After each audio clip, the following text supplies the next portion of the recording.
Mandy fans, Commanders fans, what happened to you? What happened to your team? What happened to your golden boy, Jaden Daniels, who fumbled away the game? Did he really fumble it away, or did the Chicago Bears take it from him? Yeah, we about to talk about it. Welcome back to Bears Yard. It's your boy Vipe, and the Commander fans are still chirping at the mouth even after their team took defeat at the hands of our Chicago Bears. The Bears becoming the first team in NFL history to win consecutive games by the same score. 25-24 victory over the Commanders Monday night. Oh, there's so much to talk about. But I think the biggest takeaway that I have from this game was that Ben Johnson did exactly what he said he was going to do. During the bye week, he said that he was going to figure out the Bears' running game. And when he was asked about it before the bye week, and people were trying to pinpoint DeAndre Swift as being the cause of the run game issues, Ben Johnson stated in plain English that he felt like it wasn't a DeAndre Swift issue. It was more of a team issue. Quarterback, offensive line, receivers. He felt it was a total team issue as it relates to why the Bears' running game was not getting off the ground. Whatever he did over the bye week worked because the Bears ran all over the Commanders. I mean, you had Theo Benedict out there throwing block, Roma Doomsday, DJ Moore throwing block, DeAndre Swift just going off on those fools. It was amazing. But not just DeAndre, we even had a Roshan Johnson sighting, y'all. And then Kyle Monungai got his carry too.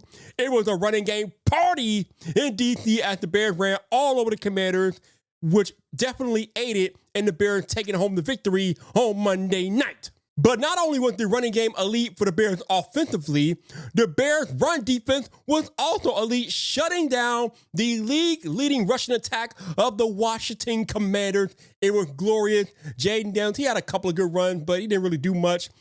Bill Crocky Merritt, whatever the hell his name is, he didn't do much of nothing at all. He had 3 yards to carry, 3.5 yards to carry, but the Bears shut that ish down. It was amazing. The Commanders couldn't really do much in the run game. They had a few good passes and everything, whatnot. But ultimately, the Bears outplayed them.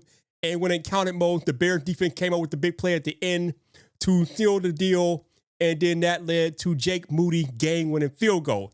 Speaking of Jake Moody, the Bears have a conundrum, or do they? Well, Ben Johnson met the media today, and he said that when Cairo Santos is healthy, he is the Bears kicker, but I don't know if you could just throw aside Jake Moody because he was 4-5 in the Commanders game, including the game-winning field goal at the end. 38-yard field goal goes through the uprights. Bears win.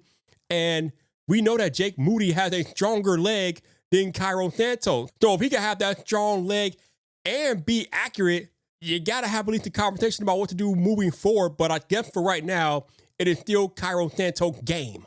Also, I got to go back to the Commander fans. I'm calling y'all the Mandies, okay? You're no longer called Commander fans. I'm calling y'all the Mandies. So, y'all Mandies are soft as Charmin, boy. They all butthurt. You got Mandy fans on the Twitter talking about how Jayden outplayed Caleb Williams in this game. What? Huh? What? I'm sorry, what? Excuse me. But when your quarterback has not one, but 2 turnovers, including one that literally cost his team the football game, and his counterpart had 0 turnovers, it is literally impossible for Jayden Daniels to have outplayed Caleb Williams when Jayden had 2 turnovers, including the one that cost the Commanders the game. So I'm going to need y'all to calm all the way down, come back down to reality, and it doesn't matter what y'all say. History cannot be changed in this regard. Y'all got lucky with the Hail Mary, but even before that, your boy Jayden would pick number 2. Who would pick number 1? You know what Nelly said? 2 is not a winner and 3 nobody remembers. What does it take to be number 1?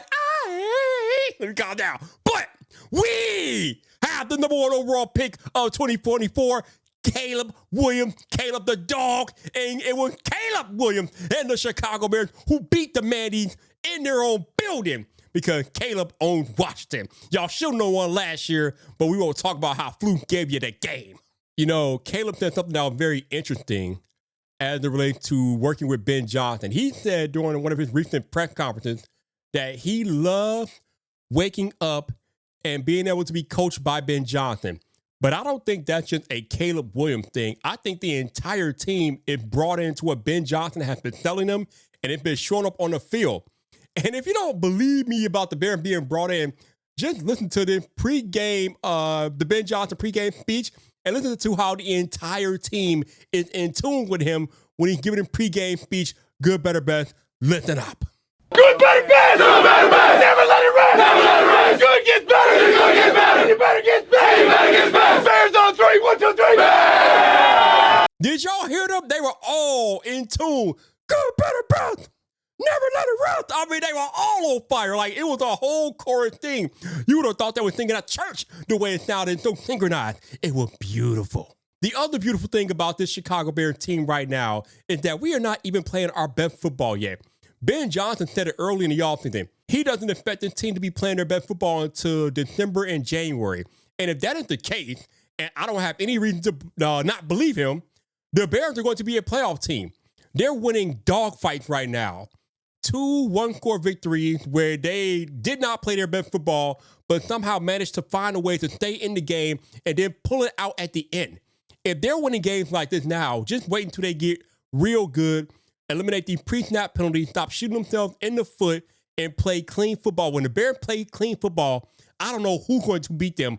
Good luck, NFL. Good luck. So going back to Caleb Williams, what is next for our boy here? I think he had 252 yards, a touchdown pass, a touchdown run. He should have had 2 touchdown passes, but the refs were the worst they've ever been in this game. I won't get too deep into that, but if you watch the game, you know how bad the refs were in this particular football game. But what is next for Caleb Williams? Well, he still has some things that he needs to clean up. I'm not going to sit here and tell you that he's the best quarterback, he's the perfect quarterback. He's not. He's still missing layups. And I don't know what that is. If you ask him, at least last year, he would tell you that he does not feel pressure. Well, he's feeling something because these layups that he keeps missing are kind of infuriating because they're happening week after week now. But I'm not trying to get down on him. I love Caleb Williams. I still believe in him. I think he is the quarterback of the future for the Chicago Bears. But he has to clean some of these layups up, man. I mean, he had Kyle Monangai on a 2-point conversion and missed them. A lot of people think that he missed Rome Odunze on his quarterback run, but what people don't realize is that was a designed quarterback run. It was not designed for him to throw the ball. What Rome Odunze did was clear a path for Caleb Williams to run. He was drawing those defenders to him so Caleb could have more room to run. That was not a designed throw, as many people kind of thought it was on Twitter. But there were some other passes that he missed. He had the heater that he overthrew. I think it was DJ Moore. He overthrew him early when he was about to run, and then he changed his mind at the last moment and then threw a heater over there. The eliminated kids actually dropped a pass that he should have caught and ran for a touchdown probably. But it's just some throws that Caleb just misses every game, and I'm just like, man, come on, bro. We got to have these. So, I forget who said it earlier in the offseason, but somebody said that Caleb Williams needs to fall in love with the boring, the mundane, the routine. And I don't think he's quite there yet. He's getting better every week, but he's not quite there yet. But when Caleb Williams falls in love with the boring, with the mundane, with the routine, that man is going to be a very dangerous quarterback in the NFL. And the Bears are going to go to levels that they haven't been in quite a while when he learns to just fall in love with the mundane. Which brings me to Troy Aikman.